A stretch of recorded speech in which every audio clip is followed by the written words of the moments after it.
Halo teman-teman, jumpa lagi dengan aku, Linda. Kita lanjut ke bab 20 ya. Oke, mari kita mulai. Sorga. Selama beberapa hari aku sakit setelah aku ditinggal di rahang alam maut. Kalau aku tidur, lampu tetap kunyalakan. Kubutuhkan Alkitab padaku setiap saat dan membacanya secara tetap. Jiwaku bergoncang hebat. Sekarang aku tahu apa yang harus diderita oleh orang-orang yang terhilang jika mereka tinggal di alam maut. Yesus akan berkata, "Damai, tenanglah," dan damai akan meliputi jiwaku. Tetapi beberapa menit kemudian, aku akan terbangun menjerit histeris dengan ketakutan.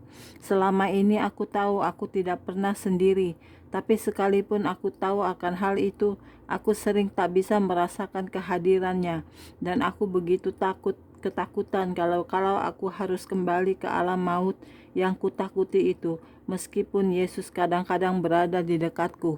Kucoba untuk menceritakan pengalaman-pengalaman di alam maut pada orang lain. Mereka tidak mau mendengarkan aku. Aku memohon kepada mereka, "Tolonglah, bertobatlah sebelum terlambat." Sangat sulit bagi seseorang untuk percaya pada apa yang kuceritakan pada mereka tentang siksaan-siksaan yang telah kualami dan bagaimana Yesus telah menyuruhku untuk menuliskan tentang alam maut. Tuhan menjaminku bahwa Dialah Tuhan yang menyembuhkan diriku, dan meskipun aku percaya bahwa aku tak akan pulih sepenuhnya, ternyata kesembuhan terjadi. Dan kemudian hal itu terjadi lagi. Kembali aku di alam roh bersama Tuhan Yesus, dan kami sedang membubung tinggi di angkasa.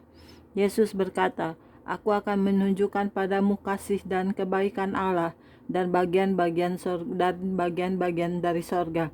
Aku ingin kau melihat pekerjaan Allah yang menakjubkan, yang begitu indah untuk dipandang. Di depan kami, kulihat dua planet raksasa, indah gilang gemilang di dalam kemegahannya. Allah sendirilah cahayanya. Seorang malaikat menemui kami dan berkata, 'Lihat kebajikan dan kebaikan hati Tuhan Allahmu, kemurahannya bertahan selamanya.' Malaikat itu mempunyai rasa kasih yang kuat dan kelembutan, sehingga aku hampir-hampir menangis waktu dia berkata lagi, 'Lihat kuasa dan kekuatan dan keagungan Allah. Biarlah kutunjukkan kepadamu tempat yang diciptakannya untuk anak-anaknya.' Tiba-tiba nampak samar-samar sebuah planet besar di depan kami, sebuah planet sebesar bumi, dan kemudian kudengar suara dari Bapa berkata, 'Bapa, Anak, dan Roh Kudus semuanya adalah satu. Bapa dan Anak adalah satu, dan Bapa dan Roh Kudus adalah satu. Kukirim anakku untuk mati di kayu salib supaya tidak seorang pun harus terhilang.' Tetapi," katanya sambil tersenyum, "aku baru saja mau menunjukkan padamu tempat yang kuciptakan untuk anak-anakku. Anak-anak itu sangat kuperhatikan. Kuperhatikan ketika seorang ibu kehilangan anaknya. Sekalipun masih sebagai buah kandungan, anakku dikeluarkan sebelum waktunya. Kau tahu, aku mengetahui segala sesuatu dan semuanya kuperhatikan. Sejak ada kehidupan di dalam kandungan, aku pun tahu tentang bayi-bayi yang dibunuh selagi mereka masih di dalam kandungan ibu mereka, yang digugurkan, yang dibuang, dan yang tidak dikehendaki. Aku tahu tentang yang mati waktu dilahirkan, anak-anak yang dilahirkan dengan cacat kelumpuhan.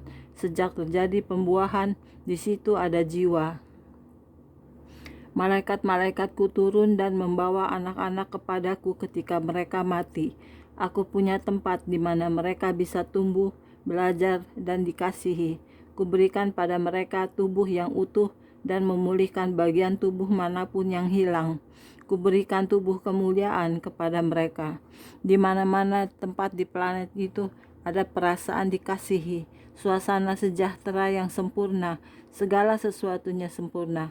Di sana-sini, di tengah-tengah padang rumput yang lebat dan kolam-kolam air yang jernih sekali, terdapat tempat-tempat bermain dengan tempat-tempat duduk dari marmer dan bangku-bangku kayu yang dipolitur halus sekali. Dan di sana ada anak-anak. Di mana-mana terlihat anak-anak melakukan segala kegiatan.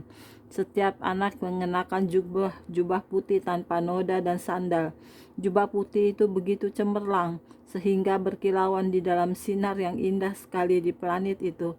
Aneka warna yang ada di mana-mana menyebabkan warna putih dari jubah anak itu bertambah mencolok. Malaikat-malaikat penjaga menjadi penjaga pintu gerbang, dan semua nama anak-anak itu tertulis di buku. Kulihat anak-anak mempelajari firman Allah dan diajarkan musik dari buku kencana emas.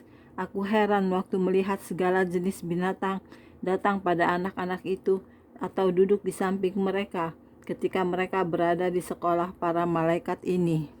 Di sana tidak ada air mata maupun duka cita, segala sesuatu indah sekali, dan di mana-mana ada sukacita dan kebahagiaan. Kemudian malaikat itu menunjukkan padaku planet lain yang berkilau-kilauan seperti cahaya yang terang di depanku. Cahaya itu berkilau seperti cahaya dari jutaan bintang, dan segala sesuatu yang ada di planet itu indah sekali dan hidup. Dari jauh kulihat 2 buah gunung dari emas murni, sedang pada jarak yang lebih dekat padaku ada 2 pintu gerbang emas yang bertatahkan bintang dan batu-batu mulia lainnya. Aku tahu inilah bumi yang baru, dan kota yang terletak megah di hadapanku adalah Yerusalem baru, kota Allah turun ke bumi. Dan kemudian aku kembali ke bumi yang lama, bumi seperti apa adanya sebelum api yang terakhir yang akan membersihkannya dan memurnikannya untuk maksud-maksud Allah yang mulia. Dan di sini juga ada Yerusalem baru, ibu kota dari kerajaan 1000 tahun. Kulihat orang-orang keluar dari gua-gua dan turun dari gunung-gunung menuju ke kota ini. Di sini Yesus adalah Raja, dan semua bangsa di bumi membawa persembahan untuknya dan menyembahnya. Yesus memberikan tafsiran dari penglihatanku. Katanya, segera aku akan kembali dan membawamu bersamaku ke sorga. Pertama-tama orang yang mati dalam kebenaran. Kemudian setelah itu, mereka yang hidup akan menyongsongku di awan-awan. Sesudah itu, Antikris akan memenuhi seluruh bumi selama waktu yang sudah ditentukan, dan akan terjadi kesengsaraan yang belum pernah terjadi sebelumnya dan tidak akan pernah terjadi lagi. Dan kemudian aku akan kembali bersama orang kudusku, dan iblis akan dilempar ke jurang maut. Di sana dia akan tinggal selama 1000 tahun. Selama waktu 1000 tahun itu, aku akan memerintah seluruh bumi dari Yerusalem. Ketika masa 1000 tahun itu telah lewat, iblis akan dilepas untuk satu masa, dan aku akan menaklukkannya dengan terangku. Bumi yang lama akan berlalu. Lihat, akan datang bumi baru dan Yerusalem baru, dan aku akan memerintah untuk selama-lamanya.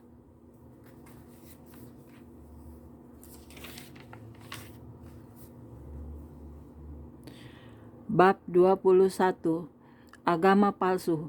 Jika manusia di bumi mau mendengarkan aku, kata Tuhan, dan bertobat dari dosa-dosanya, akan kutahan pekerjaan antikris dan si binatang sampai tiba waktu yang melegakan. Bukankah rakyat Niniwe bertobat karena khotbah Yunus? Aku tetap sama, dahulu, sekarang, dan selamanya. Bertobatlah, dan akan kuberikan masa yang penuh berkat. Kemudian kudengar Yesus berkata, umatku akan saling mengasihi dan menolong. Mereka harus membenci dosa dan mengasihi orang-orang berdosa.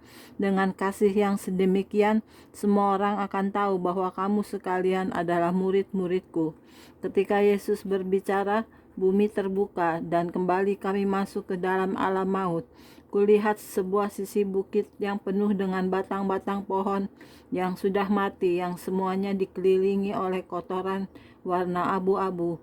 Kulihat juga lubang-lubang kecil di sisi bukit, sosok abu-abu dari orang-orang yang sedang berjalan dan bercakap-cakap. Kuikuti Yesus yang berjalan di jalannya kecil dan sangat berliku-liku yang mendaki di sisi bukit yang berwarna abu-abu itu. Ketika kami mendekat, Kulihat orang-orang itu utuh, tapi mati. Mereka terdiri dari daging mati berwarna abu-abu, dan mereka terikat satu sama lain dengan tali, sejenis tali dari bahan tali berwarna abu-abu yang membelit berkali-kali dan melilit semua orang di bukit itu.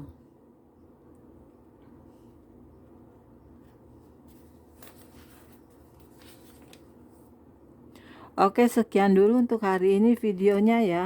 Kita lanjut di video berikutnya. Terima kasih. Tuhan berkati kita semua. Amin. Bye-bye.